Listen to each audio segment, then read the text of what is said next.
दोस्तों, सऊदी अरब एक ऐसा मुल्क है जो मुसलमानों के लिए हर हवाले से बहुत अहमियत रखता है। खाना काबा, मस्जिद नबवी, मुसलमानों के दिल इन मुक़द्दस जगहों के लिए धड़कते हैं।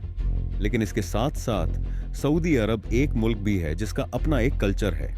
मैं आपको इस वीडियो में सऊदी अरब में होने वाली कुछ अनोखी और अनयूजुअल चीजें दिखाऊंगा। लेकिन उससे पहले आप लोगों से एक शिकायत है।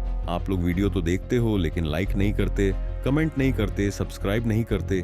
आप लोगों के कमेंट और सब्सक्राइब से हमें बहुत मोटिवेशन मिलती है। तो प्लीज वीडियो लाइक करके चैनल को सब्सक्राइब जरूर कर देना। तो चलिए शुरू करते हैं। दुनिया में फॉर्मूला 1 रेस या घोड़ों की रेस होती है, लेकिन सऊदी अरब में ऊंटों की रेस बहुत मशहूर है। सऊदी अरब में हर साल ऐसी कई रेसेस करवाई जाती हैं जिनमें हजारों ऊंट हिस्सा लेते हैं। ये एक फेस्टिवल सा होता है जिसे देखने के लिए लोग दूर दूर से यहाँ आते हैं। इन ऊंटों पर रोबोट्स को बैठाया जाता है और इन रोबोट्स को रिमोट से कंट्रोल किया जाता है। इन्हीं रोबोट्स के जरिए इन ऊंटों को रेस में भगाया जाता है। ऐसी रेसेस ज्यादातर सुबह या दोपहर को करवाई जाती हैं और जीतने वाले ऊंट के मालिक को भारी इनाम भी दिया जाता है। दोस्तों, अब आप इस बिल्डिंग को देखें। यह दुनिया की सबसे बड़ी शीशे की बिल्डिंग है। सहरा में मौजूद यह बिल्डिंग सऊदी अरब में है, जो शीशे की होने की वजह से कई दफा इनविजिबल लगती है। इस बिल्डिंग का नाम माराया है। इसके अंदर एक कम्युनिटी सेंटर और एक 500 सीट का इवेंट हॉल बना हुआ है।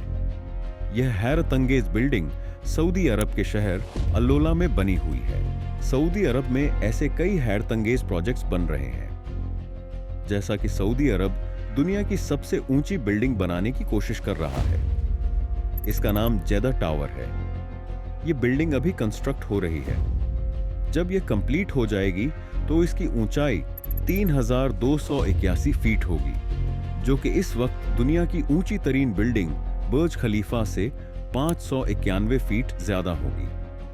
इसको जो आर्किटेक्ट बना रहा है उसका नाम एड्रियन स्मिथ है। ये वही आदमी है जिसने बुर्ज खलीफा को भी डिजाइन किया था। यानी हो सकता है कि बहुत जल्द दुनिया की ऊंची तरीन बिल्डिंग दुबई के बजाय सऊदी अरब में हो। दोस्तों, अब मिलिए सऊदी अरब की पहली रोबोट से जिसका नाम सारा है। यह रोबोट इंसानों से बातें करने की सलाहियत रखती है, लेकिन कुछ टॉपिक्स पर यह बात नहीं कर सकती, जैसे कि पॉलिटिक्स और कुछ दूसरे टॉपिक्स जिन पर ओपनली बात नहीं करनी चाहिए।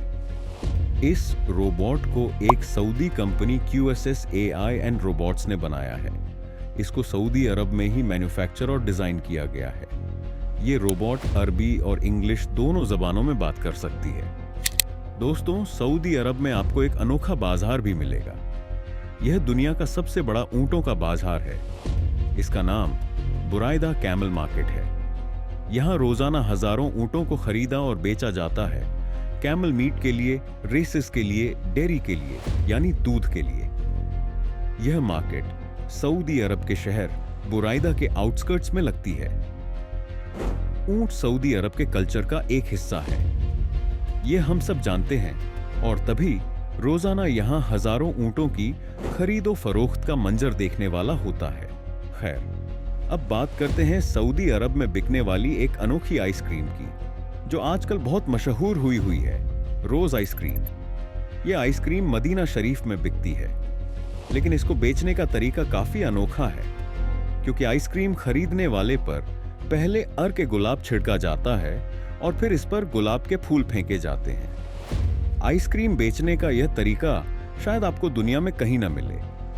और एक और इंटरेस्टिंग चीज, सऊदी अरब में मिलने वाले तरबूज हैं। सऊदी अरब का मौसम ड्राई और गर्म रहता है, लेकिन यहाँ के तरबूज बहुत ज्यादा मीठे होते हैं। असल में सऊदी अरब का यही खुश्क और गर्म मौसम यहाँ के तरबूज में शुगर कंटेंट ज्यादा पैदा करता है। सऊदी अरब में मॉडर्न फार्मिंग टेक्निक्स यूज होती हैं, और तभी सऊदी अरब के तरबूज पूरी दुनिया में अपनी मिठास और रंग की वजह से मशहूर हैं।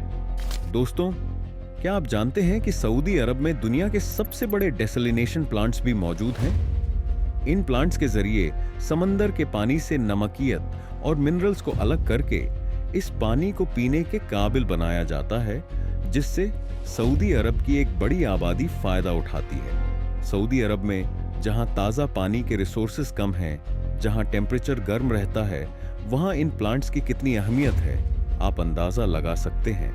इसीलिए दुनिया के सबसे बड़े डेसलिनेशन प्लांट्स सऊदी अरब में ही मौजूद हैं। यहाँ एक और इंटरेस्टिंग बात है जो कई लोग नहीं जानते कि सऊदी अरब, जो एक गर्म और खुश्क मुल्क है, यहाँ बर्फबारी भी होती है। सऊदी अरब जैसे गर्म मुल्क में बर्फबारी होना एक हैरत अंगेज बात है, लेकिन सऊदी अरब और जॉर्डन के बॉर्डर के करीब कुछ जगहों पर बर्फबारी देखी जा सकती है। जैसे कि तबुक शहर में, यहाँ जब पहाड़ों पर बर्फ गिरती है तो सऊदी अरब के हर कोने से लोग इस बर्फबारी को देखने के लिए पहुंच जाते हैं। दोस्तों, क्या आप जानते हैं कि सऊदी अरब के झंडे के मुतालिक कई कानून मौजूद हैं? जैसे कि इस झंडे को कमर्शियली यूज नहीं किया जा सकता किसी प्रोडक्ट, किसी इश्तिहार में। और इसकी वजह सऊदी अरब के झंडे पर मौजूद शहादा है, यानी मुसलमानों का कलमा। जाहिरी सी बात है कि इस वजह से इस झंडे का खास ख्याल रखा जाता है कि इसकी बेअदबी ना हो। जैसे कि इसको किसी टी शर्ट पर न बनाया जाए, फेस पर पेंट न किया जाए। सऊदी अरब के झंडे को हमेशा पूरी हाइट पर लहराया जाता है। आपको सऊदी अरब में यह झंडा हर जगह नजर भी नहीं आएगा। और आखिर में बात करते हैं सऊदी अरब के गोस्ट विलेजेस की। गोस्ट का मतलब यहाँ भूत नहीं है, बल्कि गोस्ट प्लेसेस उन जगहों को कहा जाता है जो बिल्कुल वीरान पड़े होते हैं। सऊदी अरब में भी आपको ऐसे कई गांव मिलेंगे जो अब वीरान हो चुके हैं। लोग अपने घर छोड़कर यहां से जा चुके हैं। जैसे कि अल उला नाम का टाउन, जहां से 1980 में लोग अपने घर छोड़कर नई जगहों पर शिफ्ट हो गए थे। ये लोग बेहतर फैसिलिटीज हासिल करने के लिए यहां से चले गए।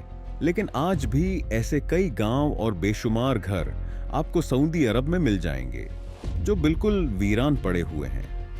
ये तो बात हुई सऊदी अरब की, लेकिन दुनिया में कुछ ऐसे कंट्रीज भी हैं जो कि डेवलप तो बहुत हैं, लेकिन उनके पीछे एक बहुत ही डार्क रियलिटी छुपी हुई है। वह है जापान, दुनिया की तीसरी सबसे बड़ी और सबसे एडवांस्ड इकोनॉमी, दुनिया का सबसे ज्यादा डिसिप्लिन्ड और हेल्थीएस्ट कंट्री, जहां 90 साल के बुजुर्ग लोग आपको आमतौर पर चलते फिरते नजर आएंगे। Zero crime rate, top quality education और जबरदस्त स्टैंडर्ड ऑफ लिविंग जापान को रहने के लिए एक आइडियल कंट्री बनाता है। लेकिन इस सारी तरक्की और डेवलपमेंट के पीछे एक बहुत ही भयानक हकीकत छुपी हुई है, एक ऐसी डार्क रियलिटी जिसके बारे में बहुत कम लोग बात करते हैं। आज हम इसी हकीकत से पर्दा उठाएंगे और यह भी कि कैसे जापान आने वाले वक्त में बिल्कुल कोलैप्स कर सकता है। मैंने इस वीडियो में सारी डिटेल्स कवर की हैं। मैं हाईली रिकमेंड करूंगा ये वीडियो जरूर देखें।